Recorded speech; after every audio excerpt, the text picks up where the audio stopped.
Du coup, je fais... Oula, c'est pas ce que je voulais faire directement. Hop, ça va un peu vite. Vous voyez les slides là? Oui. Parce que je tourne, ça change, ouais. Du coup, je présentais un petit peu le chart M qu'on a développé pour déployer TOC assez facilement. L'idée, c'est de pouvoir le déployer en une ligne de commande.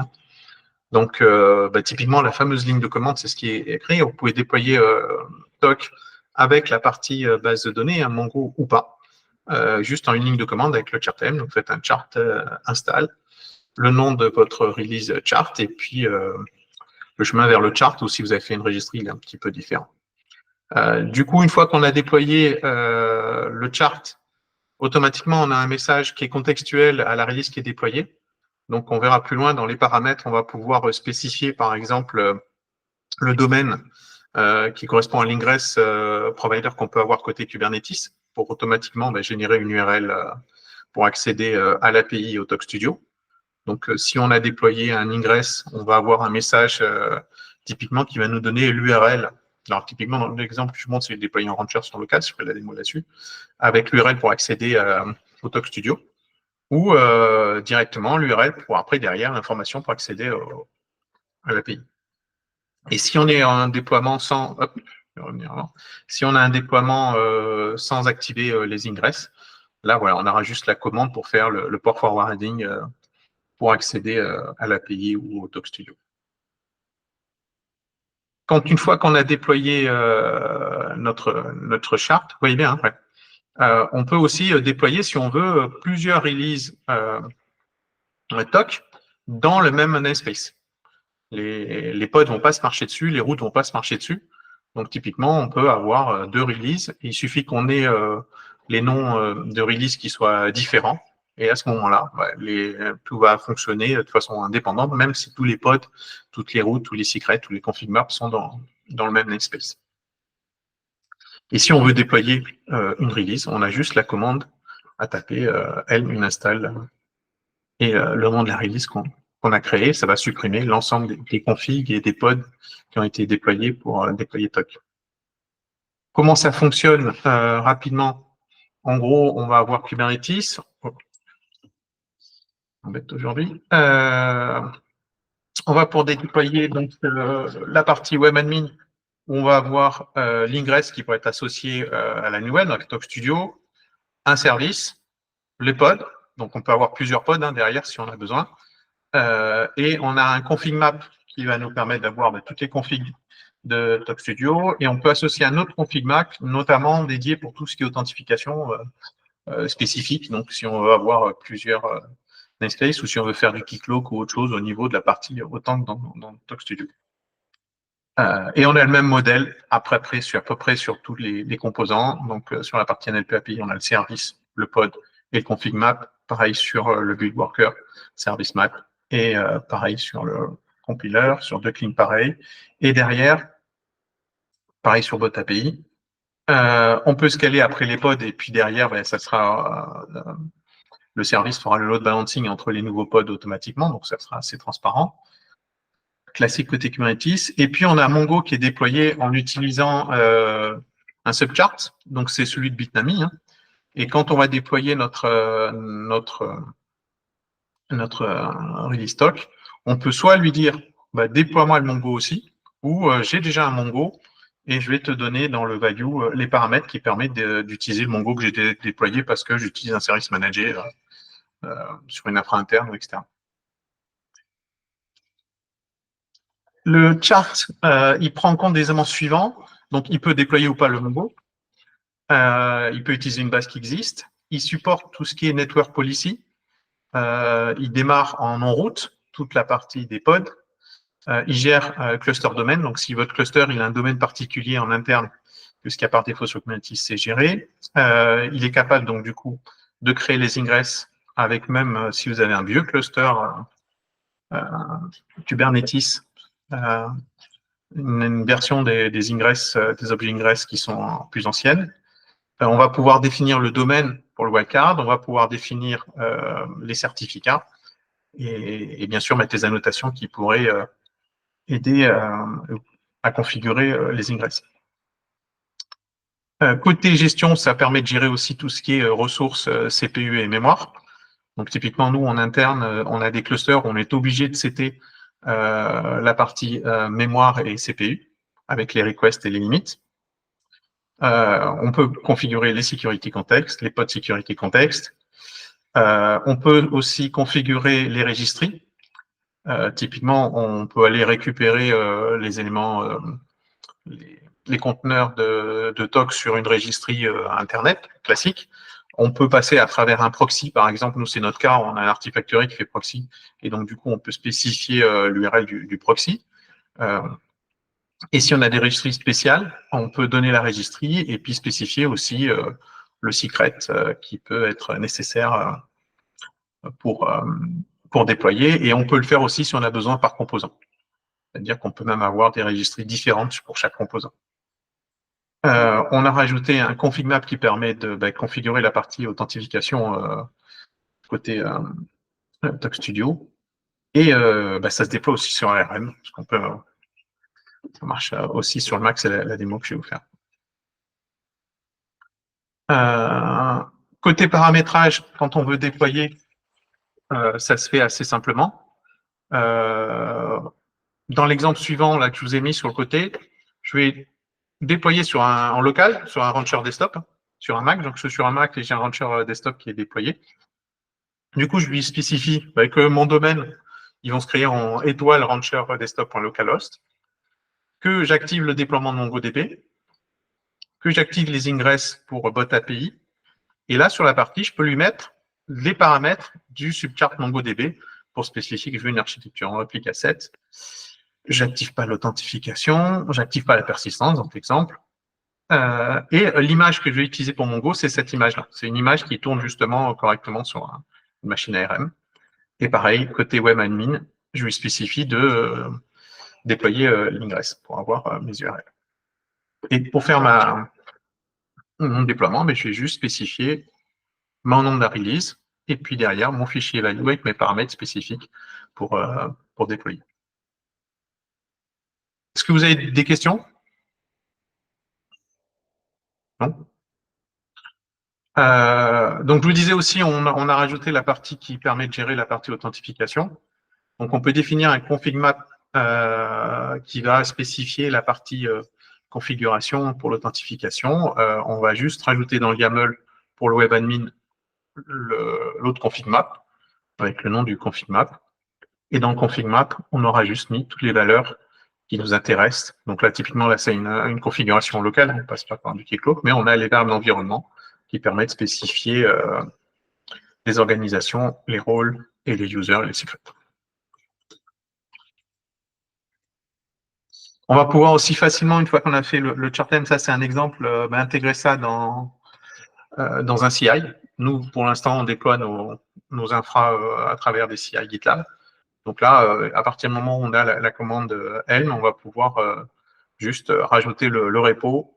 Nous, on utilise en sub pour faire les remplacements de variables d'environnement. Donc, on a juste créé un template du value que je vous ai montré tout à l'heure avec nos paramètres. Et derrière, on peut dire, si le chart Helm n'a pas été déployé, à ce moment-là, je fais un Helm install. Si le chart Helm a déjà été déployé, on fait un Helm upgrade. Par exemple, si entre-temps, on a fait une mise à jour de TOC et on veut passer d'une version à l'autre, on a déployé une nouvelle version de la release et puis automatiquement, ça fera la mise à jour de la plateforme. Et puis, si on veut supprimer, on a un stop. Et là, à ce moment-là, on fait juste un helm uninstall et ça supprime la plateforme complète. Là, pour tout ce qui est environnement de prod, mais aussi de dev, c'est assez pratique parce qu'en un clic, on déploie la plateforme et on la supprime.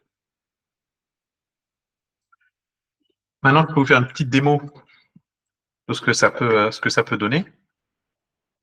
Alors, je vais vous partager une autre page, du coup.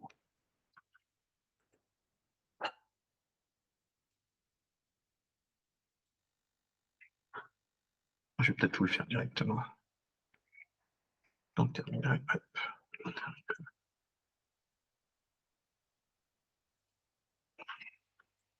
Est-ce qu'il veut bien virtual coffee. Non. Je vais mettre sur.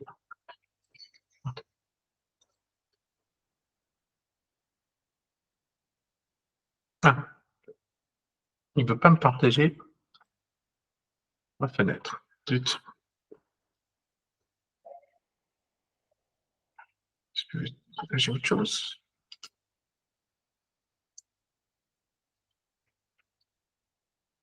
Ça, c'est lequel? Très bien.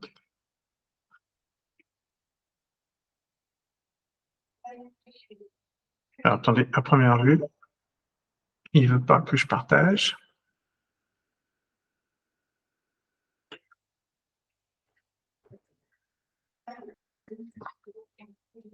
Si. Non, j'ai le droit. Je vais juste me déconnecter, me reconnecter. C'est peut-être juste Ok. ça. Ouais. Je reviens. Ça marche.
Ouais, si j'ai le micro coupé. Vous voyez mon écran?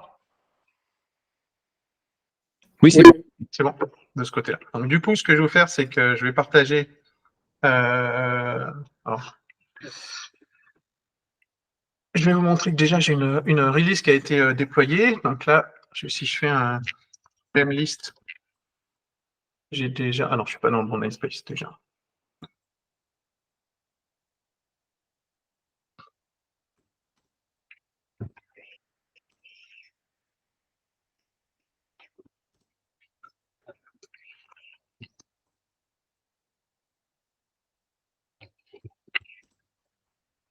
Là, j'ai. Voilà. Je suis dans le namespace ou pas?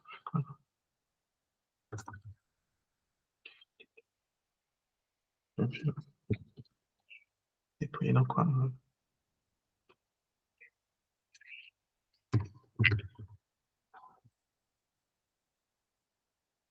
Oui, c'était simple toc. Donc là, j'ai une version de toc qui est déjà déployée dans un namespace qui tourne. Si je fais 2 points. Ingress, j'ai mes ingress pour accéder à mon namespace. Maintenant, ce que je vais faire, c'est que je vais aller dans un autre namespace. Je vais regarder. Je crois que j'avais créé un namespace qui était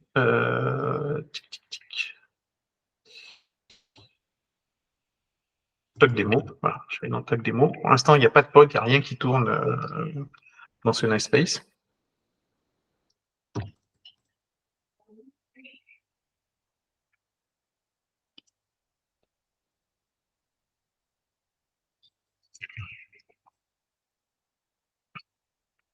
J'ai la partie toc démo. Et puis maintenant, je vais directement installer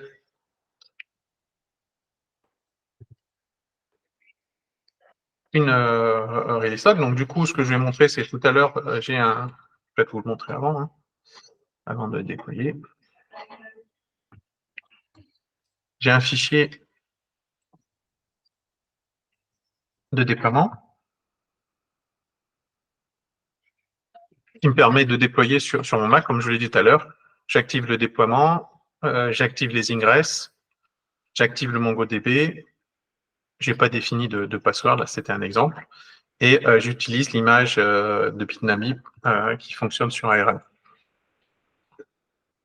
Maintenant, je déploie ma plateforme. En namespace, je suis sur le bon namespace, toc démo.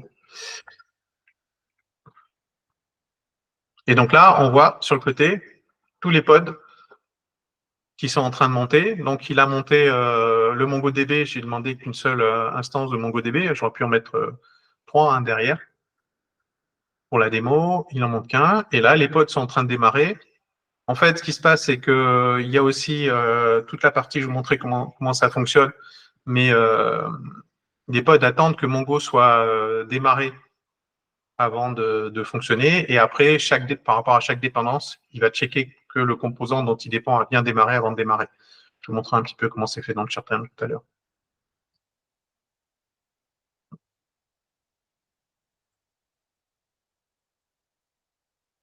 Et donc là, on voit que toute la plateforme a démarré. Il m'a proposé d'aller sur cette URL-là pour la partie Talk Studio. Donc, je vais aller dans mon browser pour repartager la partie du browser. Je pense que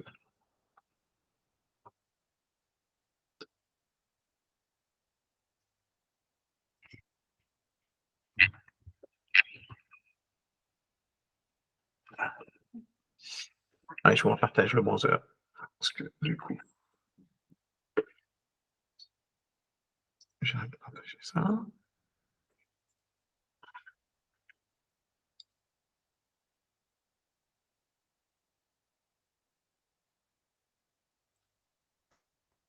Talk Studio, partagé. Et du coup, j'ai mon Talk Studio qui a démarré. Donc, sur l'URL qui était affichée sur mon cube, ce que je vous ai montré dans la partie texte. Et puis là, je vais pouvoir me loguer avec le truc par défaut. admin@pp.com, le password. Et là, du coup, j'arrive dans mon Talk Studio avec la définition, la partie des langages. Et puis, je vais pouvoir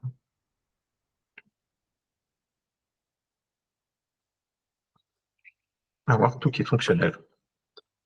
Je veux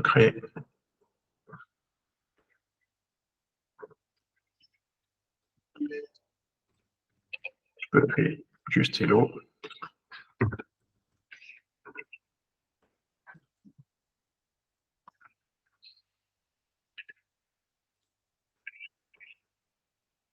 Et là, maintenant, je fais hello. Pas simple, il me répond. Voilà. Je fais coucou. Normalement, il ne me répond pas. Et tout fonctionne.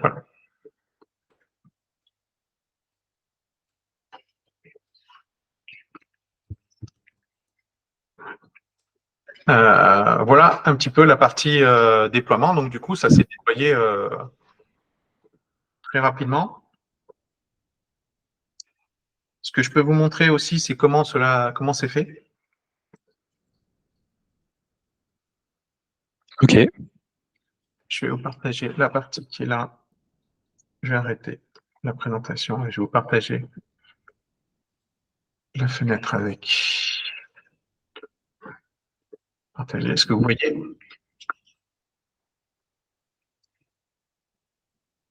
Bon. Voilà. Du coup, côté chart Helm, bon là, il y a la partie du chart Helm. Bon, ça, c'est le README avec toute la partie et tous les paramètres qu'on peut changer dans tous les composants de ce côté-là. Dans la partie value, par contre, je vais peut-être arrêter d'avoir 2 écrans.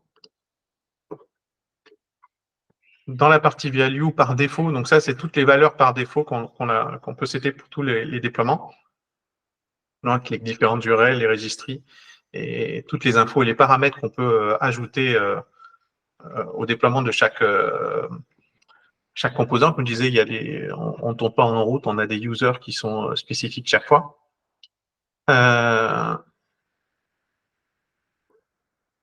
Côté ce que ça peut donner, je vais vous montrer un exemple de déploiement dans le sample. Par exemple, on va voir déjà des URL qui sont déjà définies. Et on va pouvoir spécifier pour chaque composant toutes les ressources dont on a besoin. Typiquement, c'est notre cas, on a besoin de spécifier. Et puis, on peut spécifier des registries, soit globalement, soit pour chaque composant.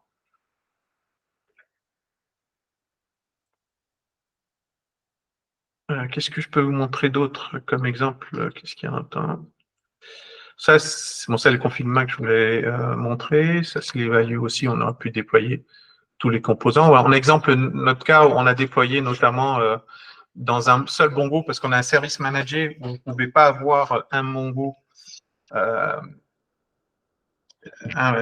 trois Mongo différents, 4 Mongo différents. Du coup, on a mis dans le même Mongo et ça fonctionne plutôt très bien. Ça, on avait pu être aidé là-dessus.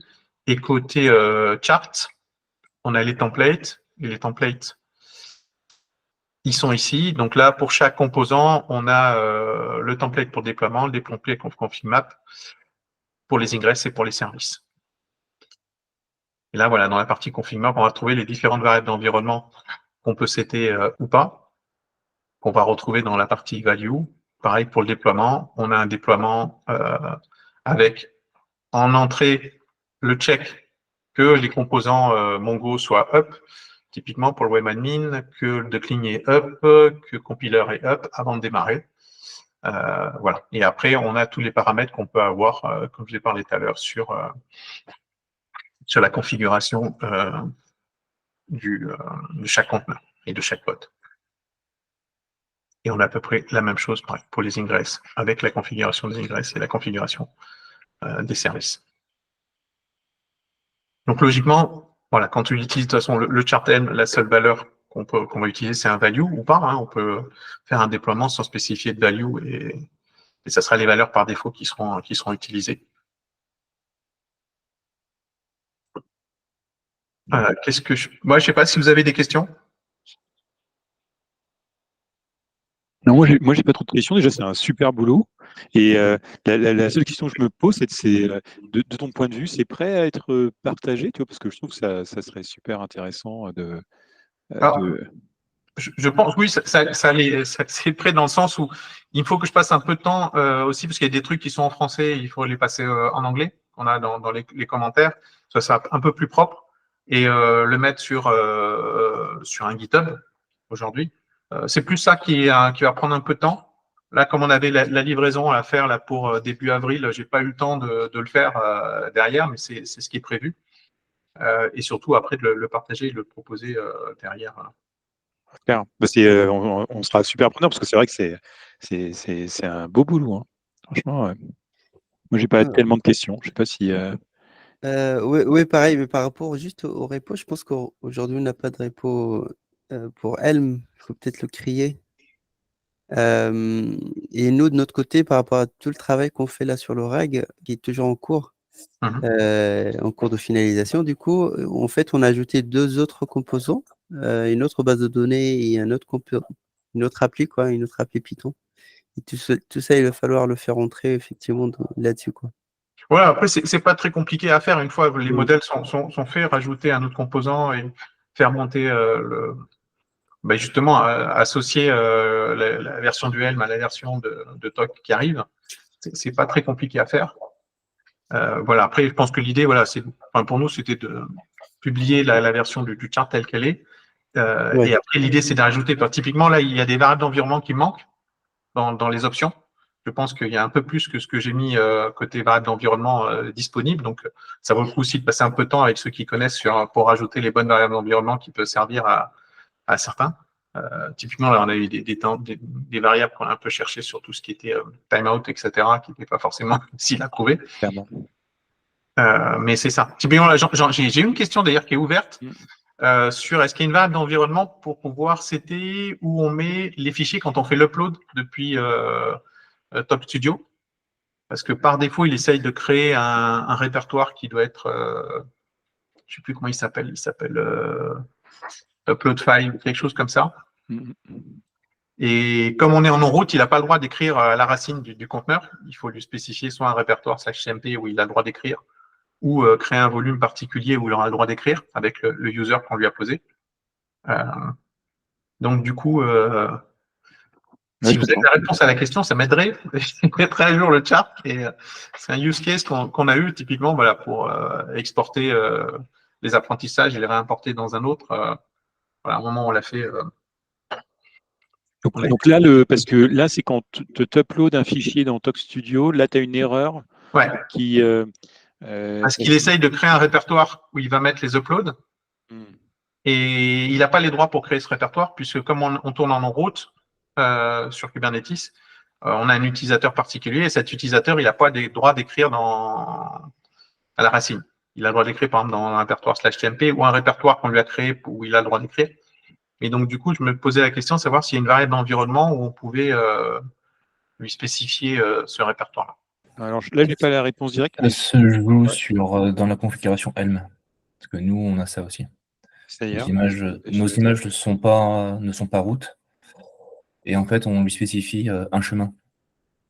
Et vous le faites comment? Du coup, vous le faites en train de regarder ça dans la conf. Voilà, savoir si vous avez créé un volume particulier. Ouais.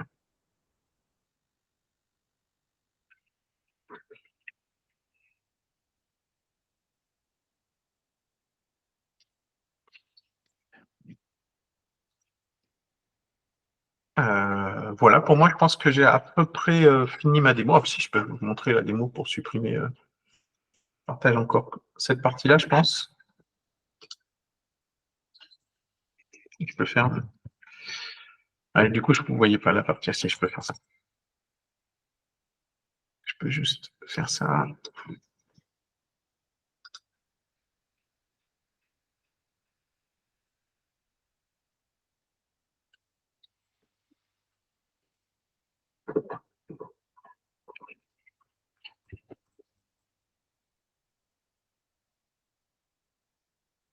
Toc démo. Et là, si je fais un.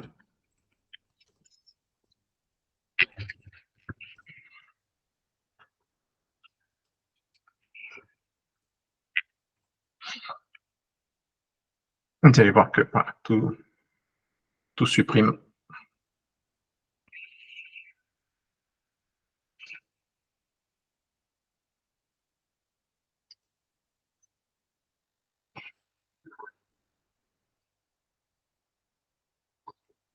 Après, je sais pas, pour le reste, je pense que vous connaissez toute la partie Kubernetes. Du coup, si je vais sur une autre version, hop,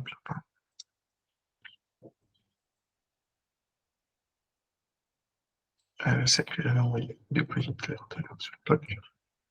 Une version. Après, bien sûr, on peut avoir toute la partie log qu'on peut avoir sur chaque composant.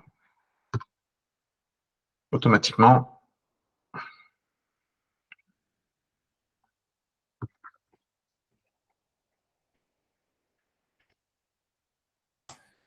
Je viens de partager dans le chat la conf, enfin une partie de la conf. En fait, on monte un volume. D'accord. Et du coup, qui porte le nom qui va bien, en fait. C'est ça. Qui porte le nom qui va bien et c'est un volume. Voilà. Moi, ce que je voulais éviter, c'est monter un volume pour ne pas être trop obligé de prendre un volume de la plateforme. Et je peux monter un volume aussi, proposer de monter un volume virtuel à mémoire. Mais ok, d'accord. Ça, en fait, nous, on le définit. Alors, nous, on est dans la partie admin deployment, dans le template. Et ensuite, dans la partie template, donc dans la partie template, on définit nos labels. En spécifique, effectivement, on n'est pas route. Et dans le conteneur, qui contient le nom, enfin qui a pour définition admin, on lui monte en fait le volume. Ouais, c'est ça, c'est un volume local ou un volume qui est lié à la plateforme que vous Nous, c'est en local, voilà. Ouais. Okay. Après, je pense pour moi, c'est pas une propriété TOC, mais c'est plus une configuration de Vertex. Mais il doit y avoir une option. Donc, voilà. Ouais, je me posais savoir s'il y avait un répertoire, une variable d'environnement qui, pour les uploads, on pouvait avoir le route, voilà, spécifier le route du fichier, du répertoire upload, par exemple. Je vais regarder, puis à travers une variable d'environnement, ouais. Je te dis qu'il trouve. Mais je pense qu'il doit y en avoir. Mais voilà, faut aller creuser, parce que là, c'est même pas TOC. Je pense que TOC utilise Vertex derrière. Et donc, c'est Vertex qui doit avoir un moyen de configurer quel est le répertoire temporaire qui est utilisé pour les uploads. Ouais. Ouais, du coup, je vais tester cela déjà. qui marche bien. Voilà. Après, nous, de notre plateforme, on l'a déployé sur nos infrastructures internes, qui sont avec des contraintes où on a des network policy. Pareil, là, ça gère les network policy. Je ne vais pas montrer dans le chart-end, mais c'est déployé, ça gère ça. Ça gère aussi tout ce qui est contraintes sur les mémoires, parce qu'on est obligé de setter les limites mémoire et RAM. Enfin, on a des clusters qui sont mutualisés et donc avec pas mal d'options activées et un peu contraignants pour les déploiements, mais ça marche bien.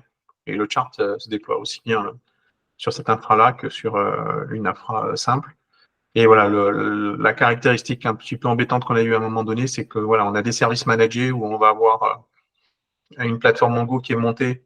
Et sur cette plateforme Mongo, on a juste une seule base. Donc, du coup, forcément, on n'avait pas des options pour avoir des noms de base différentes pour chacun des options. Parce que la même de base. Donc, l'option que vous avez donnée où on peut utiliser la même base pour tous, ça a très bien marché sur nos services managés. Donc, ça, c'était top. Ok. En tout cas, bravo pour la démo et puis pour l'ensemble du code là, qui est... Donc, du coup, j'espère que voilà, d'ici fin avril, je vous aurai partagé cette partie à fin avril, début mai, avoir une version qui soit déployée sur GitHub, enfin, qui soit disponible sur GitHub et proposée au projet. Parfait, je vais arrêter là du coup l'enregistrement. Ça marche. Ça nous fera une petite démo, je vous la partagerai, je ne sais pas exactement comment encore.